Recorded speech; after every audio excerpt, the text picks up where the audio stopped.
अध्यात्म विज्ञान कोई धर्म या संप्रदाय नहीं है, ये स्पिरिचुअल साइंस है जो कुदरत के कानून पर आधारित है।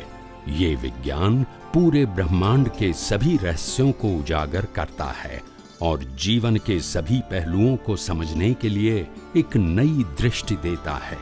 इसी को आर्ट ऑफ विजन कहते हैं, दुनिया को देखने की एक नई दृष्टि, जो अध्यात्म विज्ञानी परम पूज्य स्वामी श्री कमलेशानंद जी के निर्देशन में सनातन सत्य का अनुसंधान कर हमारे जीवन को प्रकाशित करे।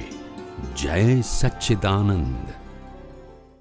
આજનો સવારનો એક્સપિરિયન્સની થોડીક વાત કરવી હતી. આપણે બધા ગયા હતા અને કારમાં સાથે ટ્રાવેલ કરતા હતા, તો બ્રેક વાગે તો એ એકદમ નજીક સામેની કાર આવી જાય ને આપણે થાય કે એકદમ અથડાઈ જશે ને કંઈક થઈ જશે ને વાગશે. પછી અમે લોકો એક્સપિરિયન્સ ડિસ્કસ કરતા હતા કે શું બધાને અનુભવ થયા. તો મેં કીધું કે એ વખતે એવું હોવું જોઈએ કે સ્થિતિ સહાયક છે, એની જાતે રોકાવાનું જ છે મશીન, આપણે કેમ ઊંચા નીચા થયા. એ બધું પત્યું 1-2 કલાક પછી, એ તો વાત પતી ગઈ. પછી મને વધારે વિચાર આવ્યો કે ખરેખર હું તો શુદ્ધ આત્મા છું, એને ક્યાં વાગવાનું છે. એમ કે રોકાય મશીન કે ના રોકાય, છેવટે વાગવાનું પણ ક્યાં છે. પણ એ તોય ખ્યાલ સ્વરૂપમાં આવ્યું, એ અનુભવ સ્વરૂપમાં એ વખતે ના આવ્યું કે મને કશું નથી થવા. પ્રકૃતિને ઊંચું નીચું થાય, એ ઊંચું નીચું પણ આપણને પ્રકૃતિના સ્વભાવ તરીકે કુદરતી રચના જોતા આવડવું જોઈએ. એ પાર્ટ એ સમય માટે ના હોય, એમ પાછળથી હોય. એ મોમેન્ટ ના પણ એ મોમેન્ટ હોવું જોઈએ. એમ હું નથી કહેતો કેમ નથી રહેતું, પણ હોવું જોઈએ. એટલી અવેરનેસ હોવી જોઈએ. હું ક્રિયાની વાત નથી કરતો, મારી બધી વાતો અવેરનેસ છે. I am talking about the art of vision. And I'm not talking about the art of action, thought and speech. એ તમારા હાથમાં નથી, એની વાત નથી કરતો. પણ તમારા હાથમાં શું છે? અવેરનેસ. એટલે એ ઊંચા નીચા થઈ ગયા.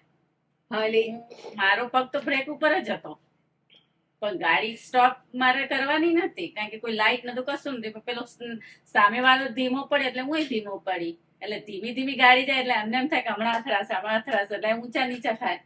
એટલે એમની પ્રકૃતિ ઊંચી નીચી થઈ.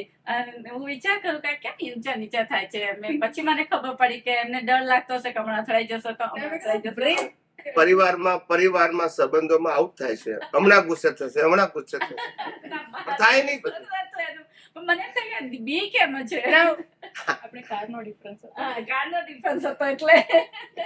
એટલે કહેવાનો મતલબ છે બધું તમને એવું છે કે આખા બ્રહ્માંડનું જ્ઞાન પ્રકાશ તમને ખુલ્લો થયો છે. પણ તમે રિલેટિવ સત્યની અંદર તમે એટલા સેન્ટ્રલાઇઝ થઈ ગયા છો, એનાથી બિયોન્ડ જવા તમે પ્રયત્ન કરતા, અને માટે આધ્યાત્મ વિજ્ઞાન તમને બિયોન્ડ લઈ જાય છે. અને માટે આ મન વચન કાયા અને તેની અવસ્થા ને 5 ઇન્દ્રિયોથી અનુભવાતી સમગ્ર સૃષ્ટિને એક જ કોલમમાં મૂકી દીધી, કુદરતી.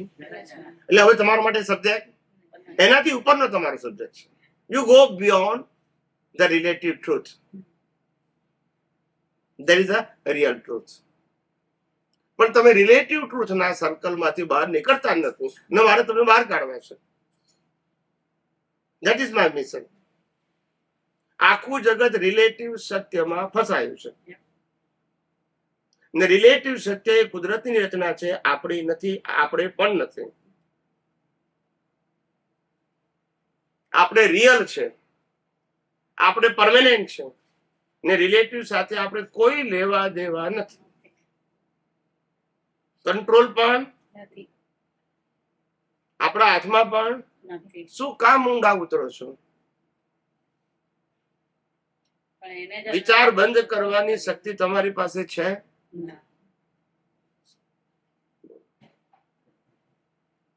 આ મશીન નો ક્રિએટર, બનાવનારો, ઓપરેટર અને ડિસ્ટ્રોયર તઈને કુદરત છે. બીજા શબ્દમાં કેવું હોય તો આ મશીનનો જનરેટર, ઓપરેટર, ડિસ્ટ્રોયર કુદરત છે. અને લોકોને ખબર ના પડી, short form of generator, operator, destroyer, GOD. લોકો કહી દીધું ગોડ છે. ગોડ નહીં, જનરેટર, ઓપરેટર, ડિસ્ટ્રોયર. આ તો શોર્ટ ફોર્મ હતું. તો શોર્ટ ફોર્મ કાયમનું થઈ ગયું કે આ દુનિયા ભગવાને બનાવી, ભગવાન ચલાવે, એમ જ કહીએ છીએ ને. આ દુનિયા કુદરતે બનાવી છે અને કુદરત ચલાવે છે. અને કુદરત એટલે 6 સનાતન તત્વો જેની બિગિનિંગ અને એન્ડ નથી હોતી. એ તત્વથી આ દુનિયા બની છે, એ તત્વથી આ દુનિયા ચાલે છે. અને બાકી બધી અવસ્થાઓ છે, અવસ્થા બધી કુદરતની છે. બિગિનિંગ અને એન્ડ કુદરત કરે છે. એમાં આપણો કોઈ role, we are the observer. પણ આપણે થઈ જઈએ છીએ સફરર, કારણ કે ડુઅર ઓનર થઈએ છે.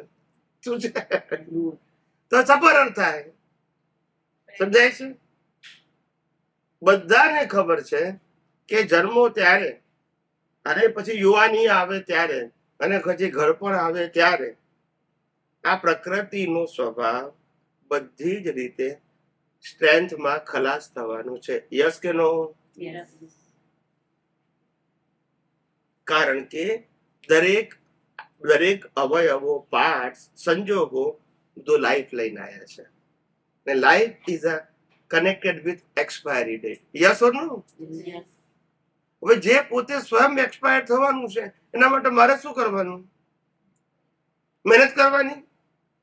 એમ લાઈફની વાત કરું, એમ લાઈફ સંજોગોથી બન્યા છે. એ સંજોગો પણ બિગિનિંગ અને એન્ડ વાળા છે. એમાં આપણે એન્ડ કરવાનું છે, બિગિનિંગ આપણે કરીએ છીએ. આપણો પગ ભાગી જાય આપણે નક્કી કરીએ છીએ, ક્યારે માટે આપણે નક્કી કરીએ છીએ. આપણે તો પ્રયત્ન કરીએ છીએ. એમ દરેક સંજોગો પર એનું લાઈફ લઈને આવ્યા છે. અને બધા સંજોગોનો સરવાળો એનું નામ લાઈફ. એ લાઈફ ની પર બિગિનિંગ અને એન્ડ છે. તો સંજોગોની તો હોય. પછી આપણે જે સંજોગો પોતે જ એન્ડ વાળા છે એના માટે એન્ડ લાવવાની જરૂર છે, વિચારવાની જરૂર છે. પણ કેટલું બધું વિચારી નાખીએ છે. ઘણા કે અમે લાઈફ માટે બહુ વિચારી શકીએ છે. મેં કહું જે વિચારો એ થવાનું નથી. હા, જ્યારે ભગવાન શ્રી રામ સીતાના સ્વયંવરમાં ગયા હતા ત્યારે રાવણ પણ ત્યાં હતા અને અનેક રાજાઓ હતા. હતા કે નતા? અને બધાએ ધનુષ્ય તોડવાનું હતું. યાદ? સ્વયંવરમાં ખ્યાલ આવ્યો? બધાએ કેટલાક તો ઉચકી જ ના શક્યા, કેટલાક ધનુષ્ય હાથે પડ્યા નીચે.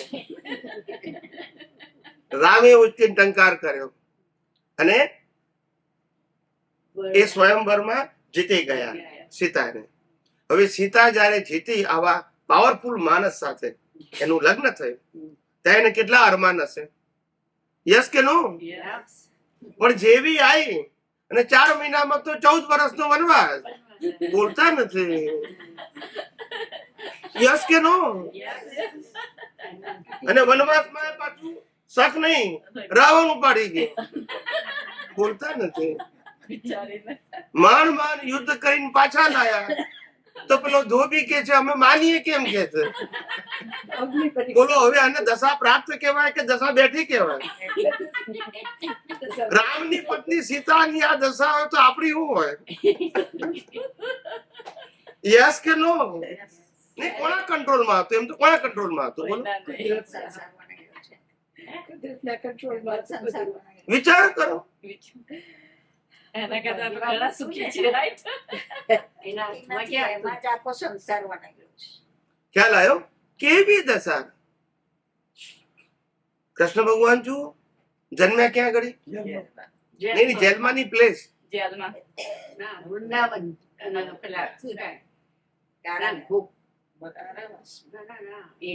કૃષ્ણ ભગવાન નો જન્મ મથુરામાં થયો અને સેટલ થયા ગુજરાતના દ્વારકામાં. બોલતા નથી. કેટલા કિલોમીટર? પેલું ઉત્તર પ્રદેશ ને આ ગુજરાત. વિચાર કરો, ક્યાંથી ક્યાં લઈ ગઈ? ક્યાં દાનવો, ત્યાં ઘડી યાદવ ને દાનવ ને ક્યાં આ બધા ગુજરાતીઓ. કેમનું મેર પડે? વિચાર કરો. કે શોખથી આયા છે? આ કૃષ્ણ ભગવાન ના સંજોગો દ્વારિકામાં આવવાનું તો એ શોખથી આયા છે? કેટલા સંઘર્ષ કરીને આવ્યા છે. આપણે વાસ્તવિકતા જાણતા જ નથી. કેમ આવવું પડ્યું? જબરજસ્ત મુશ્કેલી હતી. એ તો કીધું કેમ આવવું પડ્યું ક્યાં ખબર છે. ત્યાં ઘડી રાધાકૃષ્ણ યાદવો. વિશે બતાવે થોડું ત્યાં પછી યાદવો કીધું નહીં. અને દાનવો એ બે પંથ હતા ત્યાં. પણ હતા. મેઇન. ગયા. જે આપણે હિન્દુ મુસલમાન કહીએ ને હા. એવી રીતે હિન્દુમાં જ બે પંથ પણ કટ્ટર પંથ હતા. કેવા હતા? કટ્ટર પંથ હતા. ખ્યાલ આવે? હમ. તે એ પંથ વાળા જે હતા એમાં કોક વાર આ પંથમાં કોઈ ગ્રેટ માણસ પાકે, કોક વાર આ પંથમાં પાકે ગ્રેટ માણસ. ખ્યાલ આવે? તે આજે કૃષ્ણ ભગવાનનું જે કુળ હતું એનાથી વિરુદ્ધ કુળની અંદર એક શક્તિશાળી મહાપુરુષ પાક્યો ને જબરજસ્ત સાધના કરી. અને સાધના કર્યા પછી એને લાગ્યું કે આ મારું કુળ જે છે એને આ કુળના લોકોએ બદનામ કર્યું છે. અને એમાં મુખ્ય તો મોટા વ્યક્તિ જ આવે ને. નાના વ્યક્તિ બચારા સામાન્ય જીવન જીવતા હોય, ભલે કુળમાં હોય, પણ એને સીધું લેવા દેવા ના હોય. એટલે એને ખ્યાલ આવી ગયો કે ભાઈ આ કુળના મુખ્ય કરતા હરતા કોણ છે? તો આ કૃષ્ણ છે ને એનો ભાઈ બલરામ છે. બે છે. બે શક્તિશાળી છે. ખ્યાલ આવે? Yep. પણ એને કીધું કે હું મારા જ્ઞાન બળથી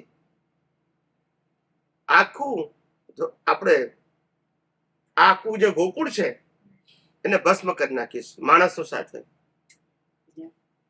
અને તે વખતે જયારે એને પડકાર ફેંક્યો ત્યારે કૃષ્ણ અને આ બહાર નીકળી ગયા. આખું ગામ ભસ્મ થઈ ગયું. Yeah. સમજાય છે? હમ. જ્યાં જ્યાં ગયા ત્યાં સંઘર્ષ થયો. એક જગ્યાએ નહીં, બધી જગ્યાએ. ત્યાંથી ભાગતા ભાગતા છેલ્લે સેટલ થયા દ્વારકા. દ્વારિકામાં, તે દરિયાની વચ્ચે બેટમાં. કોઈ આવે જ નહીં. બરાબર, એમણે special એવું હતું એટલે.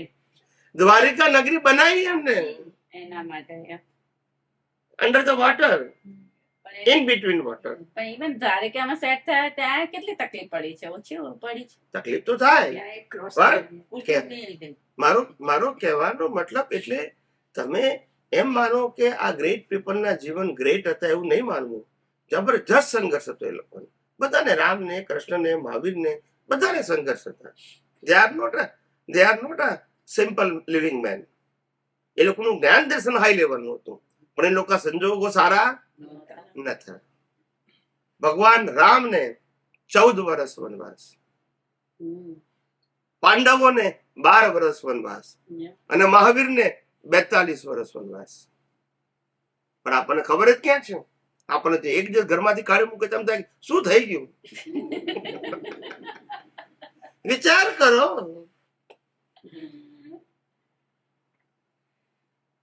કેવું અનસર્ટેન લાઈફ, છતાંય દે આર હેપી. ના આપણે બધું ખાવું પીવું બધું હોય, ઘર બાર પૈસા બધું હોય, તોય કે છે બહુ મુશ્કેલીઓ છે. બધું હોય તો કેટલી વિચારસરણી આપણી નેગેટિવ છે. બહુ જ. આટલા બધા સંઘર્ષો વચ્ચે એ લોકો મહાન પુરુષ તરીકે જીવ્યા, ત્યારે આપણે આજે એમને યાદ કરીએ છીએ. Because not they are great, but the life and living style is very great under the so many negative circumstances. સમજાય છે?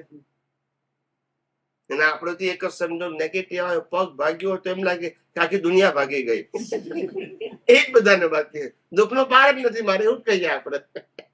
સમજાય છે? કેટલી આપણી વીકનેસ છે, નબળાઈ. બહુ જ. એમ વિચારધારાની ભોગવટો છે એ તો છે, વિચારધારામાં કેટલી નબળાઈ છે. એક દિવસ આ કુદરત પ્રત્યેક જીવને ઓક્સિજન આપી રહી છે, બોલતા નથી. Yeah. અને બંધ કરે તો બધાય જાય. બોલો, વિનાશ. હે? વિનાશ થઈ જાય. વિચાર કરો. આ કોવિડમાં ઓક્સિજન તકલીફ થઈ તો કેવું થયું કેવું તમે જોયું નહીં? કેટલા ઉપર પહોંચી ગયા? સાચી વાત છે. ખ્યાલ આવ્યો ને? હા, નજરો નજર. ખ્યાલ આવ્યો? ઉપર પહોંચી ગયા એને ભય ગયો, ને ઉપર ના પહોંચ્યા એને ભય રહ્યો. મારું શું થશે કાલે? ઓક્સિજન નહીં મળે તો ઓક્સિજન નહીં મળે તો સમજાય છે? પણ કુદરતનું કામ એવું તમને જન્મ આપ્યો છે અને તમારું આયુષ્ય કર્મ છે ત્યાં સુધી જીવાડવાનું કામ કુદરતનું છે. હવા, પાણી, ખોરાક એ જ આપશે. ઇવન તો જમીનની અંદર તમે 100 ફૂટ ઊંડો ખાડો ખોદશો, કેટલા ફૂટ? 100 ફૂટ ઊંડો ખાડો ખોદશો અને 100 ફૂટ નીચે આ નાનું જીવડું છે ને એને પણ કુદરત હવા, પાણી, ખોરાક પ્રોવાઈડ કરે છે. યસ કે નો? ને આપણને ઉપર રહે ચિંતા છે મળશે કે નહીં કાલે. એને 100 ફૂટ અંદર ચિંતા નથી છે. કુદરતનું કામ કુદરતને કરવા દો ને, તમે શું કામ ટેન્શન લો છો? યસ કે નો? આપણા હિન્દુસ્તાનમાં કૂતરા બિલાડા ફરતા હોય તો બરાબર છે, પણ હવાર ઉઠો નાખ્યો હોય ઊંઘી જાય ને, આજે મળશે કે નહીં ચિંતા કરીએ ને. ગલે ગમે એટલી મોંઘવારી વધે, એને મળે કે ના મળે? ભલે પેટ્રોલ ના ભાવ વધે, ગલે મોંઘવારી વધે, એને ચિંતા કરી? એને રોટલો મળે કે ના મળે? એટલે કહેવાનો મતલબ કુદરત છે એ કુદરતનું કામ છે, એને કરવા દો ને. આ બોડી કુદરતનું છે ને સર્વાઈવ રાખવાનું કામ કુદરતનું છે. હવા, પાણી, ખોરાક બધું એ જ આપે છે, પચાવે છે ને એ જ, ને લોહી પણ ને આખા શરીરમાં ફેલાવે છે પણ એ જ. તમે શું કામ આટલી ચિંતા કરો છો? કુદરત કે છે હું જે કરી રહ્યો છું, આ બોડીને ચલાવી રહ્યો છું સંજોગોને આધીન, બહારના અને અંદરના બે સંજોગો જોયા કરો ને તમે. રોજ નવી સિરિયલ, રોજ નવી સિરિયલ, વાંધો શું છે?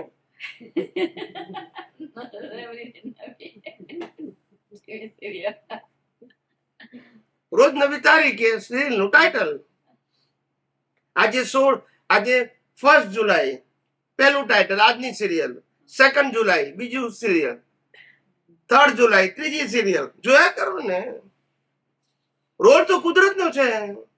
આપણે નાહક ના માની રહ્યા છે કે હું જીવી રહ્યો છું. કુદરત કે છે આ દુનિયામાં કોઈ પણ વ્યક્તિ જીવતી નથી, પ્રત્યેક મોમેન્ટે વિધાઉટ ચોઇસ મરી રહી છે. યસ કે નો? એવરી મોમેન્ટ, અને ચોઇસ વગર. આજે આ તારીખ પતિ ને 2 જુલાઈ લાઈફમાં ફેરથી નહીં આવે. You are expired forever. એક દિવસ ઓછો થઈ ગયો. આપણે કહીએ છીએ જીવી રહ્યા છે, કુદરત કહીએ હું મારી રહ્યો છું કે છે. બંનેના એંગલ જુઓ. એક દિવસ જો વાસ્તવિક આ જે વાસ્તવિકતાનું જ્ઞાન હતું એ ભૂલાઈ ગયું એમ કહું છું. ને સામાજિક અને ધાર્મિક જ્ઞાન પાકું કરી નાખ્યું. આરતી કરવું, પૂજા કરવું, આ કરવું, તે કરવું. એટલે પણ જેમ જેમ જાણો તો ખરા, કરવાની કોઈ ના નથી કહેતું, પણ વાસ્તવિકતા તો જાણો. પણ એ કોઈને રસ નથી. બર્થડે પાર્ટી કેટલી જવી નહીં? વિચાર કરીએ છીએ કે બર્થડે ગયો ઇટ મીન્સ કે 1 વર્ષ ગયું, ઓછું ઓછું થયું. આયુષ્ય કર્મમાં 1 વર્ષ ઓછું થયું એવું નથી થતું. હા, હું 80 વર્ષનો થયો. આનંદ મને- કરે. એમ નહીં કે મારા 80 વર્ષ ગયા જ જીવનના. મને ઘણા લોકો કે સ્વામીજી હું આત્મા છું એવું તો માનવામાં આવે છે, હા. સમજવામાં આવે છે. અને આ મન, વચન, કાયા મારા નથી અને મારા હાથમાં નથી એવું બુદ્ધિથી પણ સમજાય છે. પણ એ જાગૃતિમાં રહેવું અઘરું શકે છે. એ જ વાત. That is true. તારે મેં છે કીધું પણ એ જ કે ત્યારે મેં કીધું કે આ શરીરના સંદર્ભમાં આપણે કશું કરવા માટે સ્વતંત્ર અને સમર્થ નથી. આત્મા માટે કશું કરવા સ્વતંત્ર અને સમર્થ નથી. બંનેની હાજરી છે. એક એક્સપાયર થઈ ગયું છે અને કાયમનું છે. આ બે જ વસ્તુ છે. એક એક્સપાયર થઈ ગયું છે અને એક કાયમનું છે. યસ કે નો? Yes. અને એમાં સ્વતંત્ર રીતે આપણે કશું મરજીથી કરવાનું નથી. આટલું સિમ્પલ છે, એ અઘરું લાગે છે.